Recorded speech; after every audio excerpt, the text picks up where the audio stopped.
Hi friends, welcome to Nisha's mind tales. ಇದು ನೋಡಿ, ಆವತ್ತು ಸಂಪಿಗೆ ಅಂತಲೇ ಹೇಳ್ತೇವೆ, ನೆಟ್ಟದ್ದು ಕೆಳಗಡೆದ್ದೆಲ್ಲ ಎಲೆ ಬಿದ್ದಿದೆ. ಇದಿಷ್ಟೇ ಇದೆ ನೋಡಿ, ಇಷ್ಟೇ ಇದ್ದು ಅದರಲ್ಲಿ ಹೂವಾಗಿದೆ. ಮೂರಿದೆ, ಒಂದು ಸಣ್ಣ ಮೊಗ್ಗಿದೆ, ಇದು ದೊಡ್ಡದಿದೆ, ಇದು ವೈಟ್ ಕಲರ್, ನೋಡಲಿಕ್ಕೆ ಚೆಂದ ಕಾಣ್ತದೆ.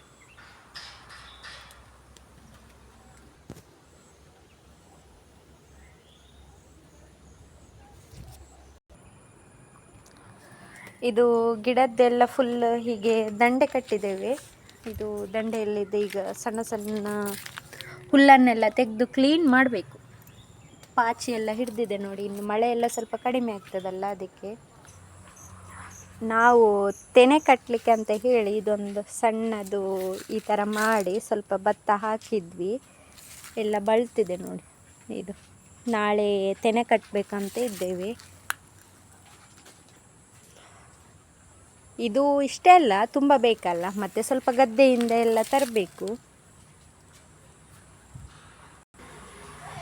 ಮಾವಿನ ತುದಿ ಮತ್ತು ಹಲಸಿನ ತುದಿ ಬೇಕು. ಇಲ್ಲಿ ಉಂಟು, ನಮ್ಮದೇ ಮಾವಿನ ತುದಿ ಸಹ ನಮ್ಮ ಮನೆಯಲ್ಲೇ ಉಂಟು, ಹಲಸಿದ್ದು ಸಹ ಉಂಟು ನೋಡಿ. ಇಲ್ಲಿ ದೊಡ್ಡ ಮರ ಆಗಿದೆ, ಇಲ್ಲಿ ಬೇಕಾದಷ್ಟು ಇದೆ. ಇದನ್ನೇ ತೆಗಿಬೇಕು. ಲೈಕ್ ದಗೆಟ್ಲೆ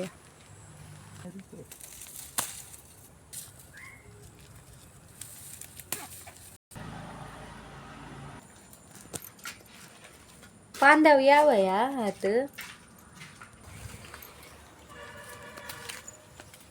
ಬುಡ ತೋಜು ಜಿಡ ಪೊದೆ ತಲಕ್ಕನೆ ಆತನು. ಇದಿಷ್ಟು ಕ್ಲೀನ್ ಮಾಡುವಾಗ ಒಂದೆಲೆಗೆ ಸಿಕ್ಕಿತು. ಇದು ದೊಡ್ಡ ಎಲೆಯದ್ದು ಚಟ್ನಿ ಅಷ್ಟೊಂದು ಟೇಸ್ಟ್ ಆಗೋದಿಲ್ಲ, ಸಣ್ಣ ಎಲೆಯ ಚಟ್ನಿ ಆಗಿ. ತುಂಬ ದೊಡ್ಡ ಎಲೆ ಆಗ್ತದೆ ನೋಡಿ, ಎಷ್ಟು ದೊಡ್ಡ ಎಲೆ. ಈಗ ಸ್ವಲ್ಪ ಬುಡದಲ್ಲಿ ಹಬ್ಬಿಕೊಂಡಿದ್ದಂತಹ ಗಿಡದ್ದೆಲ್ಲ ಕಡಿದ್ವಿ. ಅಂದರೆ ಹೂವೆಲ್ಲ ಕೊಯ್ಯುವಾಗ ಏನಾದರೂ ಕೇರೆ ಹಾವೆಲ್ಲ ಇರ್ತದೆ, ಅದೆಲ್ಲ ಸ್ವಲ್ಪ ಜಾಗ್ರತೆ ಮಾಡಬೇಕಲ್ಲ, ಅದಕ್ಕೆಲ್ಲ ಕ್ಲೀನ್ ಮಾಡಿದ್ವಿ. ಅಂದರೆ ಬುಡ ಎಲ್ಲ ಈಗ ಕ್ಲೀನ್ ಆಯಿತು.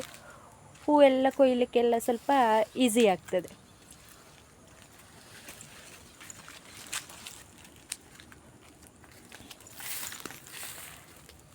ಫ್ರೆಂಡ್ಸ್, ನಮ್ಮ ಯೂಟ್ಯೂಬ್ ಚಾನಲನ್ನು ಇನ್ನೂ ಕೂಡ ಯಾರು ಸಬ್ಸ್ಕ್ರೈಬ್ ಮಾಡಿಲ್ಲ ಅಂತ ಹೇಳಿದರೆ ಚಾನಲನ್ನು ಸಬ್ಸ್ಕ್ರೈಬ್ ಮಾಡಿ, ಹಾಗೆ ಲೈಕ್ ಮಾಡಿ, ಶೇರ್ ಮಾಡಿ, ಕಮೆಂಟ್ ಮಾಡಿ. Thanks for watching.